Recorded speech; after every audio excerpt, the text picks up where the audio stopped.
الشيطان الرجيم بسم الله الرحمن الرحيم الحمد لله رب العالمين الرحمن الرحيم مالك يوم الدين إياك نعبد وإياك نستعين اهدنا الصراط المستقيم صراط الذين أنعمت عليهم غير المغضوب عليهم ولا الضالين آمين.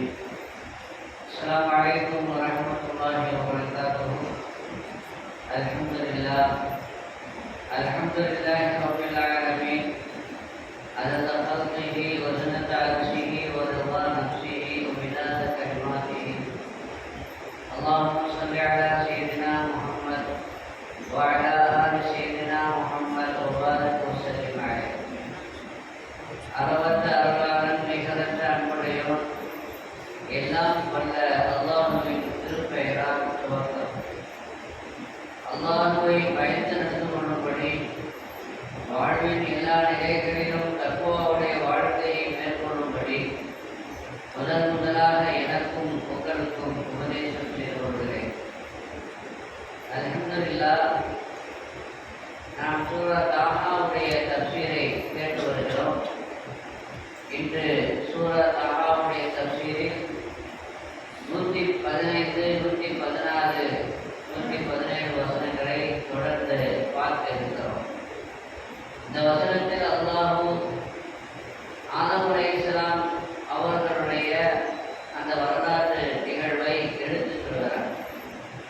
குர்ஆன் ஷரீஃபிலே பல்வேறு இடங்களில், குறிப்பாக 7 இடங்களில் ஆதம் அலைஹிஸ்ஸலாமுடைய கிஸ்ஸாவை, ஆதம் அலைஹிஸ்ஸலாமுடைய சரித்திரத்தை அல்லாஹ் எடுத்துச் சொல்கிறார்.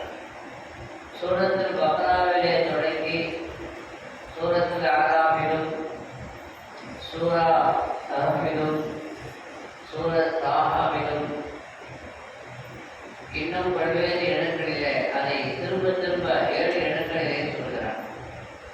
ஒவ்வொரு இடத்திலும் அவன் வரலாறு சொல்வது வித்தியாசமாக இருக்கும். எந்த இடத்திலே எதை சொல்ல வேண்டுமோ அதை மட்டும், அந்த பகுதியை மட்டும் அல்லாஹ் எடுத்து சொல்லுவான். குர்ஆன் என்பது சரித்திரம் சொல்லக்கூடிய, வரலாறு சொல்லக்கூடிய, கதை சொல்லக்கூடிய நூல் அல்ல. ஆனாலும் அதில் இடம்பெற்றிருக்கிற வரலாற்று சம்பவங்கள் படிப்பினைக்குரியவை. எந்த இடத்திலே எது தேவைப்படுகிறதோ, எந்த இடத்திலே இதை சொல்வது பொருத்தமானதோ, அந்த இடத்திலே அதை அல்லாஹ் சுப்ஹானஹு வ தஆலா பொருத்தமான முறையிலே சொல்லுவான்.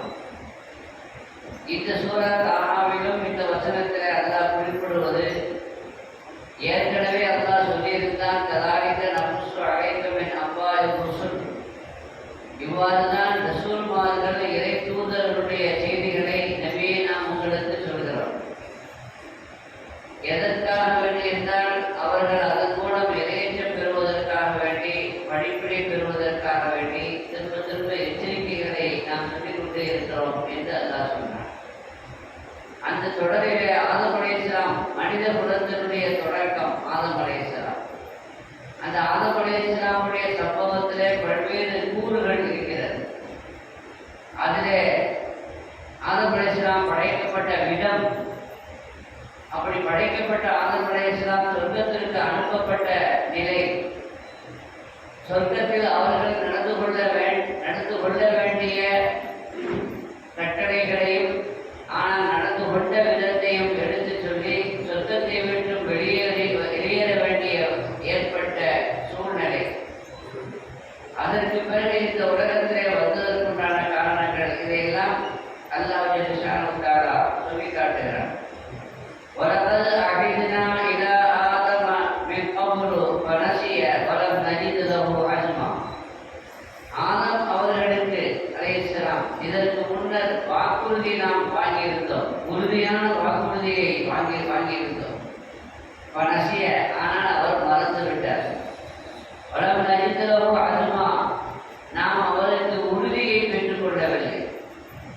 வைது குர்னா மின் மலாயிகத்தி இஸ்ஜுது லிஆதம் ஃபஸஜது இல்லா இப்லீஸ், மலக்குமார்களுக்கு நாம் சொன்னோம், ஆதமுக்கு நீங்கள் சுஜூத் செய்யுங்கள்.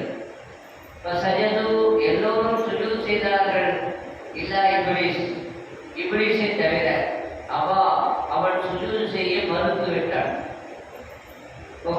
ஆதம் அலைஹிஸ்ஸலாம் இடத்திலே நாம் ஏற்கனவே எச்சரிக்கை செய்திருந்தோம். யா ஆதம், ஆதம் அவர்களே, இன்ன ஆதா அதுவும் லக ஒரு ஜௌஜிக, இவன் இந்த இப்லீஸ் உங்களுக்கும் உங்கள் மனைவிக்கும் விரோதி. அதனால பலா யகுரி ஜன்னகுமா மினல் ஜன்னதி ஃபதஷ்கா, இந்த ஷைத்தான் இப்லீஸ் உங்களை சொர்க்கத்திலிருந்து வெளியேற்றிவிட நீங்கள் இடமளித்து விடாதீர்கள். அப்படி சொர்க்கத்தை விட்டும் அவன் வெளியேற்றி நீங்கள் வெளியே வரக்கூடிய ஒரு நிலை ஏற்பட்டால் அதனால் உங்களுக்கு சிரமம் ஏற்படும்.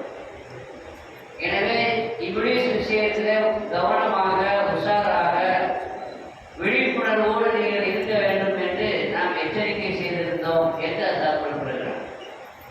ஆதம் அலைஹிஸ்ஸலாமுக்கு நாம் இதற்கு முன்னர் உறுதிமொழி வாங்கியிருந்தோம். ஆனால் அவர் மறந்துவிட்டார் என்றால் என்ன உறுதிமொழி? ஆதம் அலைஹிஸ்ஸலாமை அல்லாஹ் தஆலா படைத்து சொர்க்கத்திலே அவர்களை சுகமாக வாழ வைத்தார். சொர்க்கத்திலே அவர்கள் எங்கு வேண்டும் என்றாலும் எங்கு விரும்பினாலும் செல்வதற்கு அனுமதியும் கொடுத்தார். சொர்க்கத்திலே எல்லா வகையான பழங்களை, கனிகளை அவர்கள் புசிப்பதற்கு அனுமதி அளித்தார். ஆனால் ஒரே ஒரு மரத்தை மாத்திரம் சுட்டி காண்பித்து, இந்த மரத்தின் பக்கம் நீங்கள் நெருங்கிவிடக்கூடாது, அதனுடைய கனியை புசித்து விடக்கூடாது, அந்த மரத்திலிருந்து எதையும் நீங்கள் அனுபவிக்க கூடாது என்று ஒரு குறிப்பிட்ட மரத்தை சுட்டி காண்பித்து அதற்கு மட்டும் தடை விதித்தான். அதை தவிர மற்ற எல்லா இடத்திற்கும் செல்வதற்கும், எல்லா மரங்களிலே இருக்கும் பெறுகிற கனிகளை புசிப்பதற்கும், அவர்கள் சொர்க்கத்தை முழுமையாக அனுபவிப்பதற்கும் அல்லாஹ் தாராளமான அனுமதியை வழங்கியிருந்தார். ஆனால் மனசிய ஆதம் அலைஹிஸ்ஸலாம் அந்த உறுதிமொழியை மறந்துவிட்டார். உறுதிமொழியை மறந்து அதனால் நெருங்கக்கூடாது என்று தடை விதிக்கப்பட்ட அந்த மரத்தை நெருங்கிவிட்டார். புசிக்கக்கூடாது என்று தடை செய்யப்பட்ட அந்த மரத்தினுடைய கனியை அவர் புசித்து விட்டார். அதுமா நாம் அவருக்கு உறுதியை பெற்றுக் கொள்ளவில்லை. அதாவது ரெண்டு வகையான அர்த்தம்.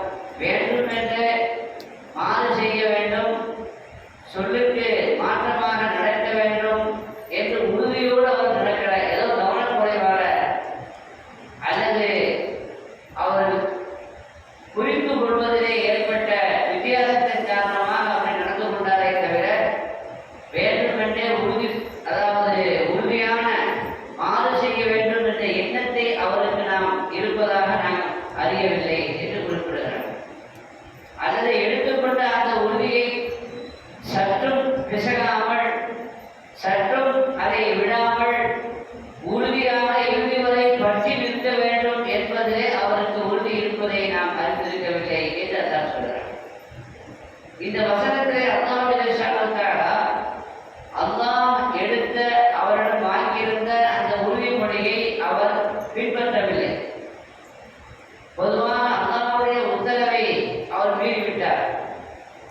அல்லாஹ்வுடைய உத்தரவை மீறுவது என்பது அது ஒரு வகையான பாவம்.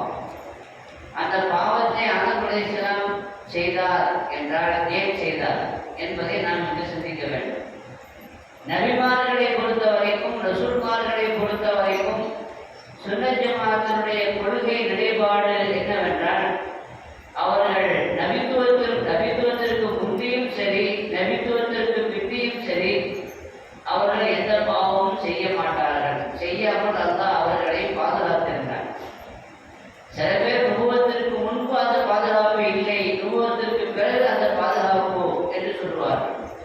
ஆனால் எப்படி இருந்தாலும் நுபுவத்திற்கு முன்பும் நுபுவத்திற்கு பின்பும் அவர்கள் பாவங்கள் செய்யாமல் பாதுகாக்கப்பட்டவர்கள். அவர்கள் பாவம் செய்யாமல் அல்லாஹ் அவர்களை பாதுகாத்தான் என்பதுதான் சுன்னத் ஜமாஅத்தினுடைய ஒரு நிலைப்பாடு. ஆனால் குர்ஆன் ஷரீஃபிலே பல்வேறு இடங்களிலே நபிமார்களுடைய வாழ்க்கை நடந்த சம்பவங்களை அல்லாஹ் குறிப்பிடும் பொழுது அவர்கள் தவறு செய்து விட்டார்களோ என்ற எண்ணத்தை அந்த இடங்கள் நமக்கு ஏற்படுத்தும். ஆனால் உண்மையில் அவர்கள் எந்த தவறும் செய்யவில்லை. அவர்கள் செய்தது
குடிக்கிறார்கள், கல்யாணம் செய்து மனைவி மக்களோடு வாழ்க்கையை நடத்துகிறார்கள்.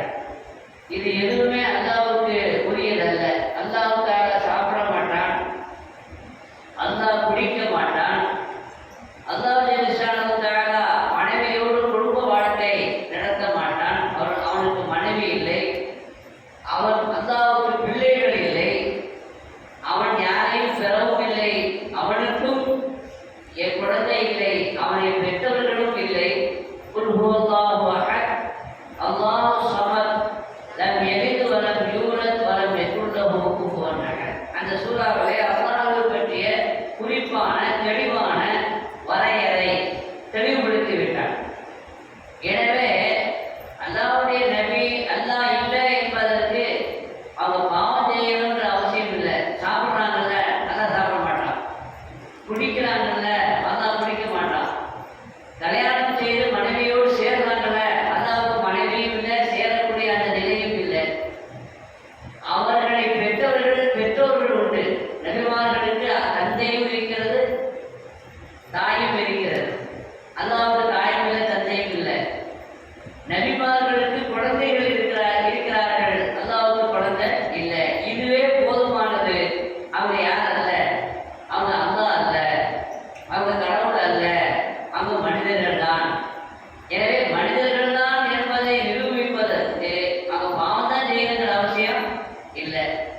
எனவே அவர்கள் பாவம் செய்தார்கள், ஏன்னா அவங்க மனிதர்கள், கடவுள் அல்ல என்பது தெளிவாகும் என்ற வாதம் அறியாமை. அதை தவிர வேற ஒன்றும் இல்லை.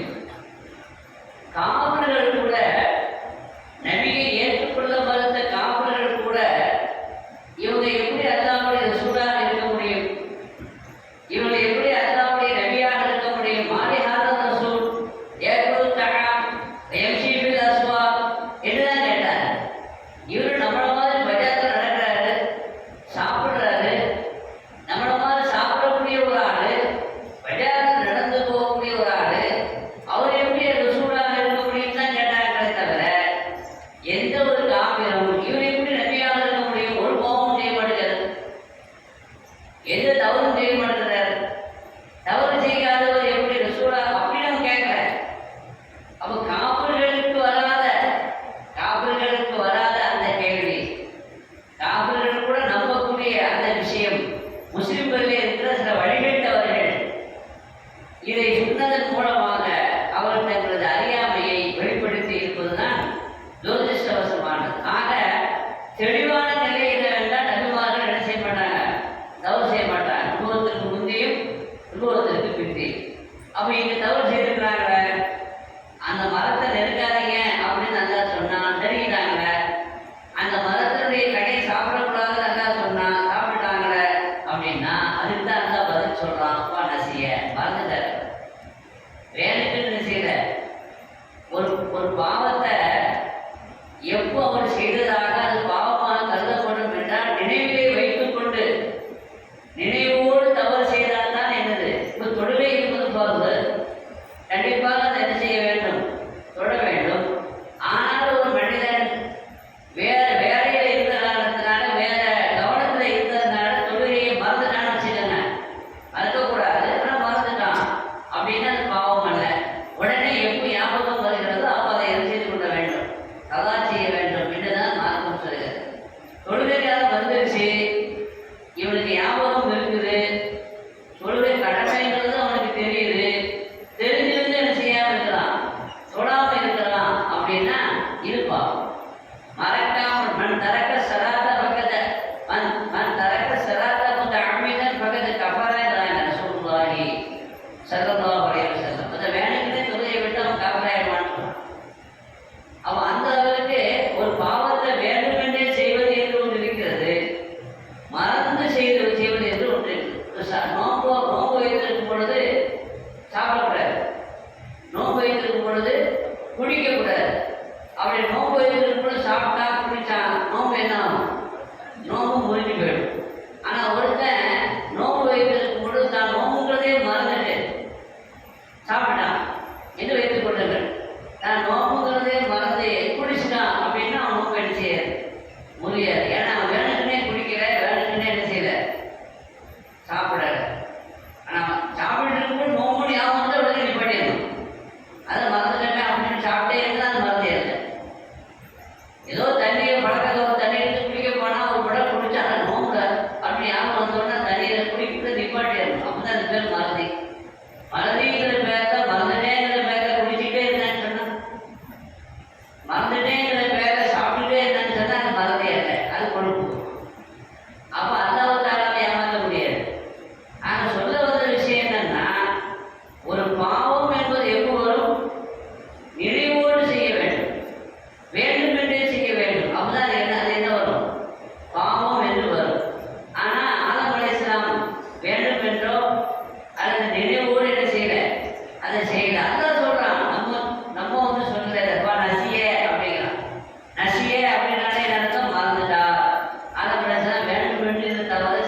என்னுடைய உம்மத்திலிருந்து நீக்கப்பட்டு விட்டது, எடுக்கப்பட்டு விட்டது. ரெண்டு விஷயம். ஒன்றாவது என்னன்னா அது சத்தவும் ஒரு விஷயம். அதாவது மறந்து செய்தால் அது தப்பல்ல, அதனுடைய குற்றம் பிடிக்கப்பட மாட்டாது என்பதை அல்லாஹ்வுடைய நபி ரசூலுல்லாஹி ஸல்லல்லாஹு அலைஹி வஸல்லம் நமக்கு தெளிவுபடுத்தி சொல்கிறார். எனவே மறந்து செய்தால் அது என்ன அல்ல, ருஃபியான் உம்மத்தி அது சத்தவும் ஒரு விஷயம். எனவே ஆதம் அலைஹிஸ்ஸலாம் நீங்க வேண்டுமென்றே செய்யாத காரணத்தினால இது பாவம் என்று நாம் என்ன செய்யக்கூடாது, சொல்லக்கூடாது. ஆனாலும் கூட அல்லாஹ் அதை பெரிதுபடுத்தி பேசுகிறார். அவர் மறந்துட்டாரு, அவர் கொஞ்சம் மறக்காம இருந்துக்கணும், கொஞ்சம் உஷாரா இருந்துக்கணும், கவனமா இருந்துக்கணும், கவனம் இல்லாம அவர் செய்துட்டாரு அப்படிங்கிறத அல்லாஹ் சீரியஸா எடுத்து சொல்றான். ஏன்னா ஒரு விஷயத்த பாமரர்கள் செய்வதற்கும் அறிஞர்கள் செய்வதற்கும் வித்தியாசம் இருக்கிறது. படிக்காதவன் விவரம் இல்லாதவன் ஒரு காரியத்தை செய்வதற்கும், படித்தவர்கள் மார்க்கத்தை அறிந்தவர்கள் தெரிந்தவர்கள் ஒரு காரியத்தை செய்வதற்கும் வித்தியாசம் இருக்கிறது. அவன் செய்துட்டான் அப்படின்னா அவனுக்கு மார்க்கம் தெரியாது, சரியத்தை அவனுக்கு தெரியாது. அவன் பண்ணிட்டான்னு சொன்னா அதை பெரிய தவறாக நம்ம என்ன செய்ய முடியாது, எடுத்துக்கொள்ள முடியாது. ஆனா நீ மார்க்கத்தை அறிந்தவன், ஆலிம், கற்றறிந்தவன், நீ அதை செய்திருக்க கூடாது, கவனம் இல்லாமல் இருந்திருக்க கூடாது, நீ பொழுதுபோக்காக நடந்திருக்க கூடாது. அப்போ ஒரு காரியத்தை பொதுமக்கள் செய்வதற்கும் ஒரு அறிஞர் ஒரு ஆலிம் செய்வதற்கும் என்ன இருக்கிறது, வித்தியாசம் இருக்கிறது. அதிலே குறிப்பாக அல்லாஹ்வுடைய நெருக்கத்தை பெற்றவர்கள், அல்லாஹ்வுடைய நேசத்தை பெற்றவர்கள், வழிமார்கள் ரொம்ப உஷாராக இருக்க வேண்டும். அவர்கள் இன்னும் ரொம்ப பேணுதலாக என்ன செய்ய வேண்டும், இருக்க வேண்டும். இன்னும் ரொம்ப ஜாக்கிரதையாக என்ன செய்ய வேண்டும். ஏன்னா வழிமார்கள் எந்த அளவுக்கு அல்லாஹ்வுடைய நெருக்கத்தை பெறுகிறார்களோ அந்த அளவுக்கு அவர்களுக்கு சட்டம் கடுமையாகும். பொதுவாக நோன்பு வைத்திருக்கிறவர்களுக்கு சாப்பிட்டா என்ன ஆயிடும், நோன்பு முடிஞ்சிடும். குடிச்சா என்ன ஆயிடும், நோன்பு முடிஞ்சிடும். ஆனால் நோன்பு வைத்திருக்கும் பொழுது ஒரு ஹராமான வேலையை வந்து செய்தான்னு வச்சுக்கோங்க, நோன்பு வைத்திருந்து பார்க்கக்கூடாத ஒரு ஹராமான காட்சியை பார்த்தான், பேசக்கூடாத ஒரு பொய்யை பேசினா நோன்பு முடியுமா? நோன்பு முடியாது. ஆனால் பாவம். ஹராமான பார்க்கக்கூடாத ஒரு காட்சியை பார்த்துட்டான், அதனால நோன்பு என்ன செய்யாது, பாவம் செய்வதனால நோன்பு முடியாது. ஆனால் நோன்புடைய பவர் குறைஞ்சிடும். அந்த நோம்புல எஃபெக்ட் இருக்காது, அந்த நோம்புல பவர் இருக்காது இல்லையா? ஆனா அல்லாஹ்வுடைய இறைநேசர்களை பொறுத்த வரைக்கும், அல்லாஹ்வுடைய நெருக்கத்தை பெற்றவர்களை பொறுத்த வரைக்கும், நோம்பு வைத்திருக்கும் பொழுது ஒரு பாவம் செய்ய வேண்டிய வந்துச்சுன்னா அவனும் முடிஞ்சிடும், அவங்களுக்கு முடிஞ்சிடும். ஏன்னா அவங்களுடைய அந்தஸ்து வேற, அவங்களுடைய நிலைப்பாடு வேற. எந்த அளவுக்கு நெருக்கம் கூடுதோ அந்த அளவுக்கு கண்டிஷன்ஸ் கூடும். அதனால சாதாரணமான முஸ்லிம் நோன்பு வைத்துக் கொண்டு போய் பேசிட்டா நோன்பு என்ன செய்யாது, முடியாது. ஆனா அல்லாஹ்வுடைய நெருக்கத்தை பெற்றவர்கள் நோன்பு வைத்துக் கொண்டு போய் பேசிட்டா நோன்பு என்ன செய்யாது, முடிஞ்சிடும். ஏன்னா அவங்களுடைய அந்தஸ்து அந்த அளவுக்கு. இன்னும் சில பேர் இருக்கிறாங்க விஐபி விவிஐபின்னு. விஐபிகளுக்கு போய் பேசுறானே நோன்பு முடிஞ்சிடும். ஆனா விவிஐபிகள் இருக்கிறாங்க, அவங்களுக்கு சாப்பிட்டாக்கா நோன்பு முடியுங்கிற அவசியம் இல்லை, போய் பேசுறாதான் நோன்பு முடியுங்கிறத அப்படிங்கிறது அல்ல. அதை விடவும் மேலாக அவர்கள் அல்லாஹ்வை ஒரு செகண்ட் மறந்தாலும் நோன்பு முடியும். ஒரு செகண்ட் 24 மணி நேரத்துல ஒரு நிமிடம் கூட அவங்க அல்லாஹ்வை மறக்கக்கூடாது. மறந்தாங்கன்னா அப்போ அவங்களுக்கு என்ன ஆயிடும், நோன்பு முடிஞ்சிடும். நெருக்க கூட கூட சட்டத்தினுடைய கடுமை என்ன செய்யும், கூடிக்கொண்டே போகிறது இல்லையா? எனவே சாதாரணமானவர்கள் வந்துட்டாங்க அப்படின்னு சொன்னா அது பெரிய பாவம் அல்ல. ஆனால் ரொம்ப நெருக்கமானவர்கள், அல்லாஹ்வுடைய நெருக்கத்தை பெற்றவர்கள், அந்தஸ்தை பெற்றவர்கள் மறந்துட்டாங்கன்னா அது தவறு இல்லை, நம்மளை பொறுத்து தப்பு இல்லைதான். ஆனால் அவங்களுடைய அந்தஸ்தை கவனித்து அது என்னது, அது நல்லதில்லை. எனவே அல்லாஹ் அவர்களை என்ன செய்கிறான், அதை சீரியஸாக இங்கே எடுத்து சொல்லுகிறார். மனிதர்களுடைய நிலைப்பாடு, அவர்களுடைய தரம் என்பது ஆளை பொறுத்து வித்தியாசப்படுகிறது. எல்லாருக்கும் ஒன்றல்ல. சில சமயங்களில் ஹசனாத்துல் அபுராரி செய்யாத்துல் முகர்ரபீன் என்று சொல்லுவார்கள் சூஃபியார்கள். நல்லவர்கள் செய்யக்கூடிய நன்மை கூட நெருக்கமானவர்களுக்கு பாவம். உனக்கு நன்மையாக இருக்கக்கூடிய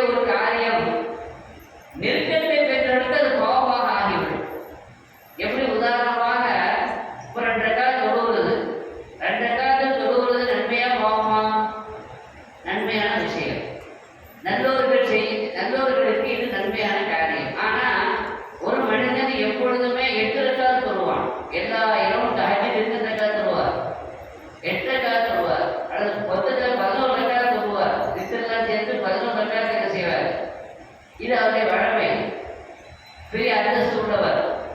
இவர் 2 ரக்காத் மட்டும் தாஜ்ஜத் தொழுதாருன்னு வச்சுக்கோங்க. அப்ப இவரை பொறுத்த வரைக்கும் அது பாவம். நம்ம 2 ரக்காத் தொழுதாலே பெரிய விஷயம். நமக்கு அது நன்மையான காரியமாக இருந்தாலும் டெய்லி 8 ரக்காத்து பிளஸ் 3 11 ரக்காத்து தொழுது வரக்கூடிய அந்த அல்லாஹ்வுடைய நெருக்கத்தை பெற்ற நல்லடியாரை பொறுத்த வரைக்கும் 2 ரக்காத் தொழுது அவர் கேட்டது பாவம். ஏன்னா அவரை பொறுத்த வரைக்கும் 8 ரக்காத் அவர் தொழுதுட்டே வராது, 11 ரக்காத்து. அப்ப 11 ரக்காத்து குறையும் பொழுது அவருக்கு என்ன ஆகிவிடுகிறது? பாவமாக ஆகிவிடுகிறது. ஏன்னா அவர் அந்தஸ்து அப்படி இல்லையா?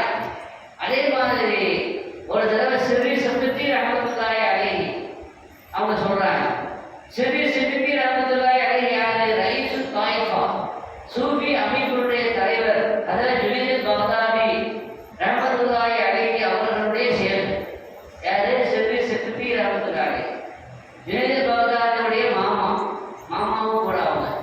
சிறுவி சம்பத்தி யார் அப்படின்னா மாரூஃப் கல்கி ரஹ்மத்துல்லாஹி அலைஹி அவர்களுடைய அவங்களுடைய கலிஃபா சீடர். 3 பேருமே மிக முக்கியமான வழிமாறு. ஆக ஜுனைத் பக்தாதி சொல்றாங்க, சிறுவி ரஹ்மத்துல்லாஹி அலைஹி சொல்றாங்க, நான் 30 வருஷமா அல்லாஹ்ட்ட பாவ மன்னிப்பு கேட்டேன். 30 வருஷமா அல்லாஹ்ட்ட பாவ மன்னிப்பு கேட்டேன். 30 வருஷமா அல்லாஹ்ட்ட இஸ்திக்பார் செய்தேன். ஏன் இஸ்திக்பார் செய்றீங்க? என்ன பாவம் செய்றீங்க அப்படின்னு கேட்கும் பொழுது ஒரே ஒரு தடவை அல்ஹம்துலில்லாஹ் சொல்லிட்டேன். ஒரே ஒரு தடவை அல்ஹம்துலில்லாஹ் சொல்லிட்டேன். அல்ஹம்துலில்லாஹ் சொன்ன காரணத்தினால அந்த பாவத்திற்காக எத்தனை வருஷம் இஸ்திக்பார் செய்திருக்கிறார்? அல்லாஹ் இடத்துல விடைபெற்று கேட்டிருக்கிறார், பாவ மன்னிப்பு கேட்டிருக்கிறார் 30 வருஷம். இப்போ அல்ஹம்துலில்லாஹ் சொல்றது பாவமா நன்மையா? அல்ஹம்துலில்லாஹ் சொல்றது நன்மையான காரியம். அல்லாஹ்வை புகழ்றது பாவமான காரியமா? நன்மையான காரியம். ஆனா அதை அல்ஹம்துலில்லாஹ் வாழ்க்கையில ஒரு தடவை சொன்னதற்காக வேண்டி அந்த பாவத்திற்காக, ஏன்னா அவரை பொறுத்த வரைக்கும் அது பாவமாக ஆகிவிட்டது. அல்ஹம்துலில்லாஹ் சொல்வது சாதாரணமான நல்லோர்களுக்கு நன்மையாக இருக்கிறது. ஆனா அல்லாஹ்வுடைய நெருக்கத்தை பெற்ற சிறுவி சித்தி அவர்களுக்கு அது பாவமாக மாறிவிட்டது. எப்படி மாறிச்சு? ஏன் அல்ஹம்துலில்லாஹ் சொன்னாரு, எதற்காக அல்ஹம்துலில்லாஹ் சொன்னாரு அப்படிங்கிறத கவனிச்சு அந்த சட்டம் மாறுபடுகிறது. பகதாதுல முக்கியமான வீதியில ரோட்ல அவருக்கு ஒரு கடை இருக்குது. ஒரு நாள் அந்த பகதாதுடைய வீட்டில் இருக்கக்கூடிய கடைகள் எல்லாம் தீப்பற்றி கொண்டது. எல்லாரும் சொன்னாங்க, பகதாதுடைய கடைகள் எல்லாம் தீப்பற்றி எரிகிறது என்று சொன்னாங்க. அப்படியா என்று பதற்றத்தோடு அந்த கடையை பார்க்கறதுக்கான வீட்டில் இருந்து எங்க வர்றாங்க? கடை வீதிக்கு வர்றாங்க. அப்படி கடை வீதிக்கு வரும்பொழுது ஒரு ஆள் சொன்னாரு, எல்லா கடையும் எரிஞ்சு போச்சு. தெருவில் இருந்த ரோட்டில் இருந்த எல்லா கடையும் தீயில எரிஞ்சு போச்சு. ஆனா உங்க கடையை மட்டும் நல்லா பாதுகாத்துக்கிட்டான். உங்க கடையை மட்டும் என்ன செய்யல, தீ பிடிக்கல. உங்க கடைக்கிட்ட அந்த தீ வந்த பொழுது என்ன ஆயிடுச்சு? அணைஞ்சிடுச்சு. நல்லா உங்க கடையை பாதுகாத்துக்கிட்டான் அப்படின்னு உடனே அல்ஹம்துலில்லாஹ் சொன்னார். அல்ஹம்துலில்லாஹ் அப்படின்னு சொன்னார். சொல்லணும்ல, எல்லா கடையும் தீ பிடிச்சி எரியும் பொழுது நம்ம கடை தீ பிடிக்கல அப்படிங்கும் பொழுது அந்த செய்தி கேட்கும் பொழுது நம்ம என்ன சொல்லணும்? அல்ஹம்துலில்லாஹ் அப்படின்னு சொல்லணும். அதுதான் அவர் செய்தார். ஆனா அவர் உடனே உணர்வு போயிட்டார். அல்ஹம்துலில்லாஹ் சொல்லிட்டேன், இது தப்பு இல்லையா? ஏன் தப்பு?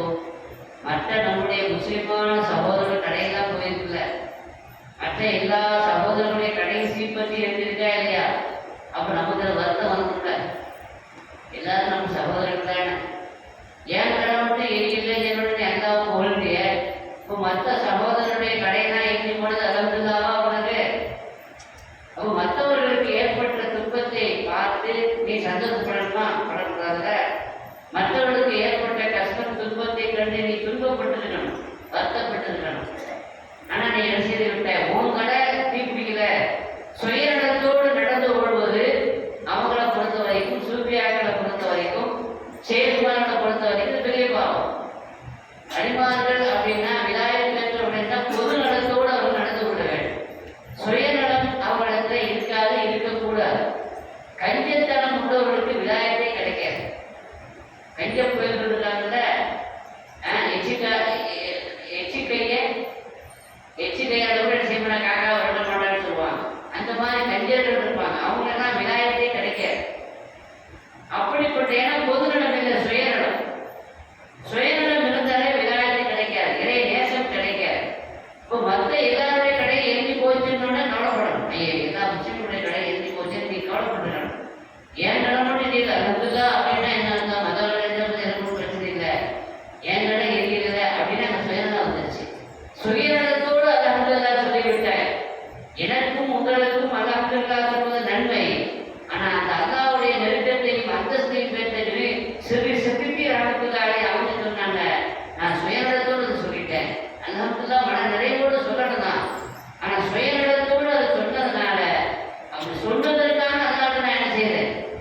இஸ்திக்பார் செய்தேன். எத்தனை வருஷம்? 30 வருஷம் இஸ்திக்பார் செய்தேன்னு சொன்னாங்க. அப்ப ஹசனாத்துல் அபுராரி செய்யாத்துல் முகர்ரபீன், நல்லோர்களுக்கு நன்மையாக இருக்கக்கூடியது அல்லாஹ்வுடைய நெருக்கத்தை பெற்ற இறை நேசர்களுக்கு அது பாவமாக, அது செய்யத்தாக, தீமையானதாக மாறிவிடுகிறது.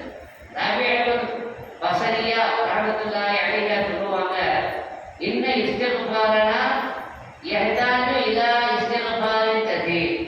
நாம அஸ்தக்ஃபிருல்லாஹ் சொல்றோம்ல, அஸ்தக்ஃபிருல்லாஹ் சொல்றதே இருக்காக வேண்டி, நம்முடைய பாவங்கள் மன்னிக்கப்படுவதற்காக வேண்டி நாம அஸ்தக்ஃபிருல்லாஹ் சொல்றதுக்கு பல இஸ்திக்பார் செய்யணும் அப்படின்னா, நாம அஸ்தக்ஃபிருல்லாஹ்னு சொல்லி இஸ்திக்பார் செய்வதற்கு அந்த பாவத்திற்கு நாம் என்ன செய்யணும்? அதிகமான இஸ்திக்பார் செய்யணும். நம்முடைய இஸ்திக்பார் அதிகமான இஸ்திக்பார் பக்கம் தேவையாகிறது என்று சொல்கிறார். ஏன்னா இஸ்திக்பார் செய்யணுமானா அதுக்கு 3 ஷரத்து இருக்கு. என்ன ஷரத்து இருக்குது? தௌபத்து வன் நதாமா. ஒரு தப்பு செய்துட்டா முதல்ல வருத்தம் ஏற்படும். ஆஹா, தப்பு பண்ணிட்டேமே அப்படின்னு மனசு என்ன ஏற்படணும்? வருத்தம் ஏற்படும். ரெண்டாவது அந்த பாவத்தை விடணும், அந்த பாவத்தை விடணும். மூன்றாவது இனிமே அந்த பாவத்தை நான் என்ன செய்ய மாட்டேன் என்ற உறுதிமொழி எடுக்கணும். இந்த 3 வந்தால் தான் அது உண்மையான இஸ்திக்பார். ஆனால் நாம என்ன செய்யலாம்? அந்த செய்த பாவத்தை விடலை, தெரிவிக்கிட்டே அஸ்தக்ஃபிருல்லாஹ். பாவம் ஒரு பக்கத்தில் நடந்துகிட்டே இருக்குது, ஆனால் இன்னொரு தஸ்பீஹ் அஸ்தக்ஃபிருல்லாஹ் சொல்லிதான் இஸ்திக்பார். செய்த பாவத்தை விடவே. அங்கே டிவியை பார்த்துட்டு இருக்கலாம், டிவி ஓடுது. சில பேர் பார்த்தீங்கன்னா பொம்மையில பார்த்தீங்கன்னா தலையெல்லாம் முட்டாக போட்டுட்டு பக்தியோடு உட்காந்து இஸ்திக்பார் செய்வாங்க, தஸ்பீஹ் பண்ணி கூட்டிகிட்டே இருப்பாங்க. எதை பார்த்துட்டு இருப்பாங்க? அல்லாஹ்வுடைய சிந்தனை இல்லை, அல்லாஹ்வுடைய நினைவு இல்லை. டிவியில் போடக்கூடிய காட்சியை பார்த்து அஸ்தக்ஃபிருல்லாஹ்னா இந்த இஸ்திக்பாருக்கு ஒரு இஸ்திக்பார் செய்யணும். இந்த இஸ்திக்பாருக்கு ஒரு இஸ்திக்பார் பல இஸ்திக்பார் செய்யணும். ஏன்னா இது கேள்வி பண்றது தானே, அல்லாஹ்வுக்கு கேள்வி பண்ற பார்த்தேன். அதனால பாவம் செய்துக்கிட்டே அஸ்தக்ஃபிருல்லாஹ். அப்போ சடங்கு, அது முறையாக சொல்லப்படாத இஸ்திக்பார், செய்யப்படாத இஸ்திக்பார்.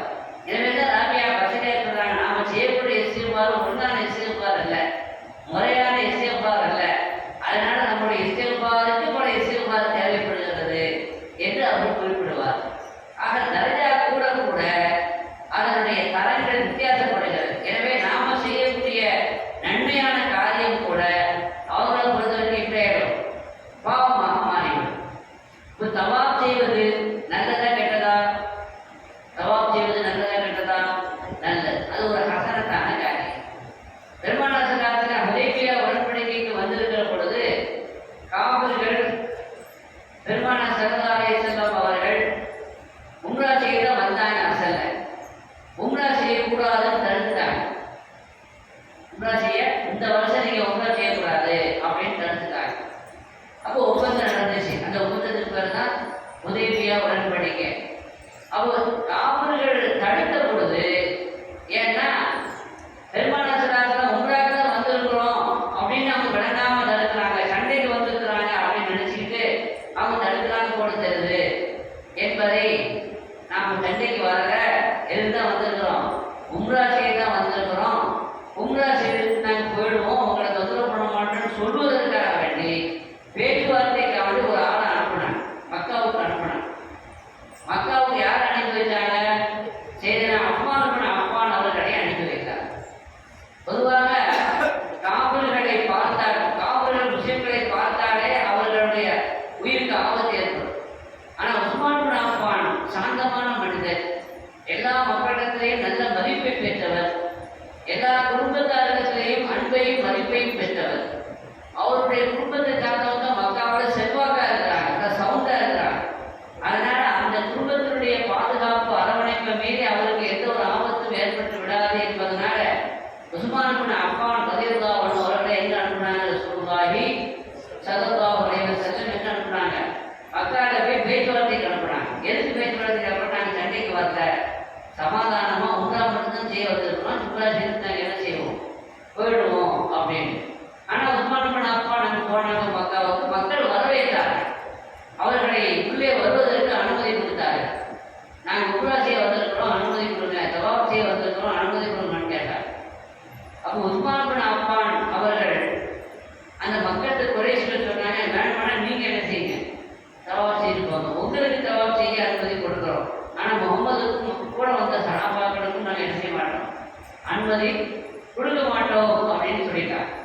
ஆனால் உஸ்மான் இப்னு அஃபான் ரலியல்லாஹு அன்ஹு சொன்னாங்க, என்னுடைய ஹபீப் முஹம்மது ரசூலுல்லாஹி ஸல்லல்லாஹு அலைஹி வஸல்லம் அவர்களுக்கு அனுமதி இல்லாத அந்த அனுமதி எனக்கு வேண்டாம்னா, தவாப் செய்வதற்கு எல்லாருக்கும் அனுமதி கொடுக்கிறதா இருந்தால் கொடுங்க, ரசூலுல்லாஹுக்கு அனுமதி கொடுக்கிறதா இருந்தால் எனக்கு கொடுங்க, ரசூலுல்லாஹுக்கு அனுமதி இல்லாத தவாபு அந்த அனுமதி எனக்கு வேண்டாம் என்று சொல்லியிருக்கார். அங்க உதவியான இடத்துல எல்லா சஹாபாக்களும் என்ன சந்தோஷப்பட்டாங்கன்னா, உஸ்மான் கொடுத்து வச்சவர், நாம உம்ரா செய்ய வந்திருக்கிறோம், ஆனால் உம்ரா செய்ய முடியல, ஆனால் அவர் என்ன செஞ்சார், மக்காவுக்கு போயிட்டாரு, அவர் தவாப் செய்வார், அவர் உம்ரா செய்வார், யாரு, உஸ்மான், நமக்கு அதை என்ன செய்ய முடியலையே, அப்படி செய்ய முடியலையே அப்படின்ட்டு எல்லாரும் பேசிக்கிட்டாங்க. அப்புறம் ரசூலுல்லாஹி ஸல்லல்லாஹு அலைஹி வஸல்லம் சொன்னாங்க, உஸ்மான் என்ன செய்ய மாட்டார், உம்ரா செய்ய மாட்டார், தவாப் செய்ய மாட்டார், நான் இல்லாம என்ன செய்ய மாட்டார், உம்ரா செய்ய மாட்டார், தவாப் செய்ய மாட்டார் அப்படின்னு சொன்னாங்க. அதே மாதிரி தான் ரசூலுல்லாஹி ஸல்லல்லாஹு அலைஹி வஸல்லம் சொன்ன மாதிரி தான் உஸ்மான் இப்னு அஃபான் என்ன சொன்னாங்க, நான் தவாப் செய்ய மாட்டேன், நான் மட்டும் தவாப் செய்ய மாட்டேன். இப்போ உஸ்மானுடைய முடிவு சரியான முடிவு, தவாப் செய்வது நன்மையான காரியம், ஆனால் ரசூலுல்லாஹி இல்லாம தவாப் செய்வது அது அல்லாஹ்வுடைய ரசூலுடைய நெருக்கத்தை பெற்றவர்களுக்கு அது பாவமான காரியம் இல்லையா? அப்போ நல்லவர்களுக்கு நன்மையாக இருக்கக்கூடிய ஹசனாத்து அபராரி, நல்லவர்களுக்கு நன்மையாக இருக்கக்கூடிய காரியம் கூட முகர்ரபீன்களாகிய அல்லாஹ்வுடைய நெருக்கத்தை பெற்றவர்களுக்கு அது செய்யதாக, தீமையாக, கெட்டதாக, பாவமாக மாறிவிடும். அந்த அடிப்படையில் தவாப் என்பது, உம்ரா என்பது நன்மையான காரியம். ஆனா ரசூலுல்லாஹ் இல்லாம நான் உம்ரா செய்யறது எனக்கு பாவம் சொல்லிட்டாங்க. ஏன்னா இது ஒருவேளை அவங்க உம்ரா செய்யறது அது பெரிய பெரிய பாவம் அல்ல, ஆனாலும் கூட முகர்ரபீன்களுக்கு அது பாவமாக கருதப்படுகிறது. இப்படித்தான் ஆதம் அலைஹிஸ்ஸலாம் அவர்கள் மறந்த அந்த காரியத்தை அவர் செய்திருந்தாலும் கூட, ஒரு நபியாக இருக்கக்கூடியவர்கள், பெரிய அந்தஸ்தில் இருக்கக்கூடியவங்க, உயர்ந்த நிலையில் இருக்கக்கூடியவங்க இப்படி மறக்கலாமா? அதான் குறிப்பாக அவர்கள் உறுதிமொழி வாங்கி இருக்கும் பொழுது ஒரு கேரளா இருக்கலாமா? இருக்கக்கூடாதுல்ல. மறதி என்பது தப்பில்லை தான், ஆனாலும் கூட மறதி என்பது இயற்கையானதுதான் என்றாலும் கூட பொறுப்பான இந்த ஆதம் அலைஹிஸ்ஸலாம் அல்லாஹ்வுடைய நபியாக இருக்கிறதுனால அவங்க என்ன செய்திருக்கக்கூடாது, மறந்துருக்கக்கூடாது. அப்படிங்கிறது தான் அது சீரியஸாக தான் என்ன செய்யலாம், எடுத்து சொல்றோம். மற்றபடி தனிப்பட்ட முறையில் அது பெரிய ஒரு பாவம் அல்ல என்பதை நாம் இங்கு புரிந்து கொள்ள வேண்டும். உலகத்தை அழைக்கினா இல்லை ஆதமம் இருக்கமுடோ, ஆதமுக்கு நாம் முன்னர் வாக்குறுதி அவரிடமிருந்து வாங்கியிருந்தோம், என்ன செய்யக்கூடாது, அந்த மரத்தின் பக்கம் நெருங்கக்கூடாது. ஆனால் பணசிய அவர் என்ன செய்தார், மறந்துட்டாரு. உலகம் நதித்திரவு அதுமா வேணுக்குனே அவர் என்ன செய்யல, அந்த பாவம் செய்யணுங்கிற உறுதியோடு அந்த பாவத்தை என்ன செய்யல, கவனக்குறைவாக அந்த பாவம் நிகழ்ந்து விட்டது என்று இந்த வசனத்திலே அல்லாஹ் குறிப்பிடுகிறார். இந்த சம்பவத்தில் நிறைய விஷயங்கள் தொடர்ந்து என்ன செய்யப்படுகிறது, சொல்லப்படுகிறது. இதில் நாம் தெரிய வேண்டிய நிறைய விஷயங்களும் இருக்கிறது. ரப்பல் ஆலமீன் அந்த எல்லா உட்கருத்துக்களையும், இந்த வசனத்திலே மறைந்திருக்கிற எல்லா உட்கருத்துக்களையும் நாம் உள்வாங்கி அதனுடைய உண்மையான விளக்கத்தை புரிந்து கொள்வதற்கு அல்லாஹ் நமக்கு தௌஃபீக் செய்வானாக. பிஹக்கி சய்யிதினா முஹம்மத் வ ஆலி சய்யிதினா முஹம்மத் ஸல்லல்லாஹு அலைஹி வஸல்லம் வ ஆகிரு தஅவானா அல்ஹம்துலில்லாஹி ரப்பில் ஆலமீன்.